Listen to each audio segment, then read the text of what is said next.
ગુજરાત રાજ્યના મંત્રીશ્રી કહી રહ્યા છે કુબેરભાઈ ડિંડોરજી કે પ્રજાએ જાતે ખાડા પૂરવા જોઈએ। આ કુબેરભાઈ ડિંડોરજીને અમે પૂછવા માંગીએ છીએ, પ્રજાએ તમને જીતાડી વિધાનસભામાં આજે પ્રજાના પ્રશ્નો ઉઠાવવા માટે તમને વિધાનસભામાં મોકલ્યા છે અને મંત્રી બનાવ્યા છે। આજે તમને મંત્રી બનાવ્યા છે કે જેથી કરીને વિકાસના કંઈક કામો થાય। આજે તમે જો આજે રસ્તાઓમાં ખાડા છે કે ખાડાઓમાં રસ્તા છે એ જ આજે પ્રજાને ખબર નથી પડતી। આજે ઘણા બધા લોકો આજે ટેક્સ ભરી રહ્યા છે લાખો કરોડો રૂપિયા, અને કમલમમાં જે 60-40 નો જે રેશિયો ચાલી રહ્યો છે, આજે દરેક કોન્ટ્રાક્ટર અને દરેક એજન્સીઓ પાસે ટકાવારી લેવામાં આવી રહી છે કમલમમાંથી। તેમ છતાં પણ આજે ગુજરાતની જનતા આજે ત્રાહિમામ છે। આજે રોડ પર ઘણી બધી અકસ્માતો થાય છે, ઘણા બધા લોકોના મૃત્યુ થઈ રહ્યા છે।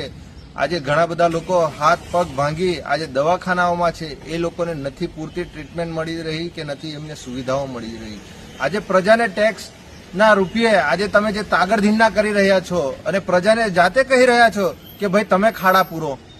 ભાઈ તમને લોકોને આજે 30 વર્ષથી અમે સરકારમાં બેસાડ્યા છે, તો 30 વર્ષથી તમે કરી શું રહ્યા છો? આજે દર વર્ષે રસ્તો બનાવવામાં આવે છે લાખો કરોડો રૂપિયાના બજેટો ફાળવીને, અને એ રસ્તાઓ પહેલા જ વરસાદમાં 1-2-3 ફૂટ ઊંડા ખાડા પડી જાય છે। કુબેરભાઈ ડિંડોરજી, જો ખરેખર તમારા નેતાઓમાં અને ખરેખર તમારી અંદર જો કામ કરવાની ક્ષમતા ના હોય તો તમારે લોકોએ આ મંત્રી પદમાંથી રાજીનામા આપી દેવા જોઈએ।